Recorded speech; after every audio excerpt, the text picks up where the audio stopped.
Bonjour, je suis David Strano, je suis photographe depuis plusieurs décennies et je me suis spécialisé dans la photographie d'art animalier.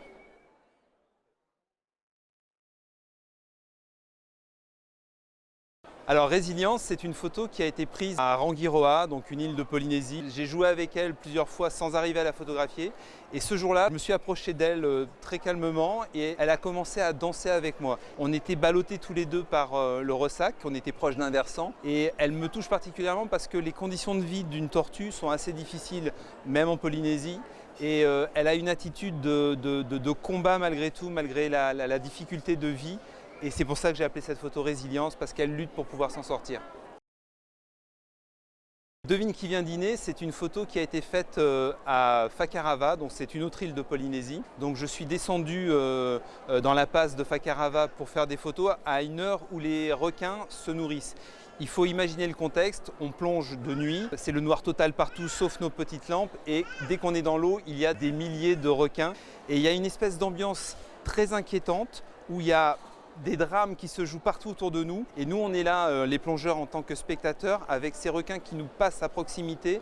Quelquefois ils nous touchent, il ne faut évidemment pas trop s'approcher d'eux quand ils sont en train de manger parce que vous imaginez le déchaînement de dents qu'il peut y avoir à ce moment-là et donc ça fait des images assez magnifiques comme cette photo-là. La photographie Opulence, c'est une série sur les insectes. Les insectes sont des animaux qui sont partout autour de nous mais qu'on ne regarde pas généralement. Donc, Opulence la représente fatiguée sur sa fleur, pleine de pollen, parce qu'elle le porte sans le vouloir évidemment. Mais elle, son idée c'est de prendre du nectar aux fleurs, mais les fleurs très malignes lui déposent quelques graines de pollen. À force de manger plusieurs fleurs, elle est complètement couverte, complètement alourdie par le pollen, mais ça nous permet d'avoir ensuite des fruits, des légumes et des tas de belles choses sur la terre. La photo Fragile, c'est une demoiselle. Elle était dans une haie. Le soleil se couchait, c'était une ambiance magnifique. J'ai été courir chercher mon matériel photo. À chaque fois que j'essayais de l'atteindre, elle s'envolait et elle partait à 5 ou 10 mètres plus loin. Et j'étais là derrière avec mon pied, mon appareil photo, mes flashs. Elle s'est envolée 3 ou 4 fois comme ça. Et à un moment, elle s'est installée pour la nuit et elle a décidé de ne plus bouger. Et donc du coup, j'ai tout doucement, mais j'ai pris, je ne sais pas, peut-être un quart d'heure, 20 minutes pour m'approcher d'elle. Et elle m'a laissé faire toutes les photographies que j'ai voulu. Et cette photographie-là où on voit sa fragilité, sa finesse d'être, me plaît beaucoup pour ça. Alors coq à l'âme, c'est un gris du Gabon. J'aime beaucoup les couleurs des oiseaux en règle générale et celui-là est particulièrement esthétique et particulièrement touchant. On a juste un petit peu secoué son piédestal, un petit peu la table pour qu'il ait en fait besoin de rectifier son équilibre et il a ouvert ses ailes comme ça et j'ai réussi à déclencher au bon moment pour faire cette photo que je trouve très mouvementée, très agréable à regarder.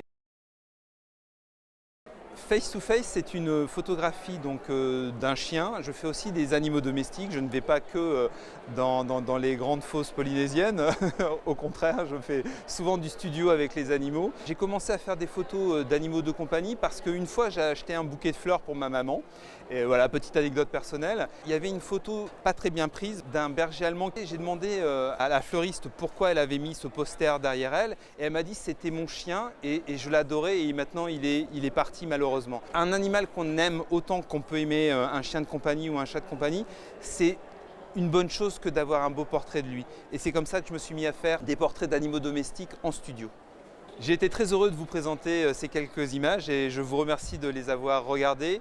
Vous pouvez me suivre sur mon site davidstrano.fr ou bien animalstudio.fr et je répondrai également à vos questions si vous voulez avoir d'autres informations sur mes images. Ce sera avec plaisir que je vous répondrai. Merci à vous.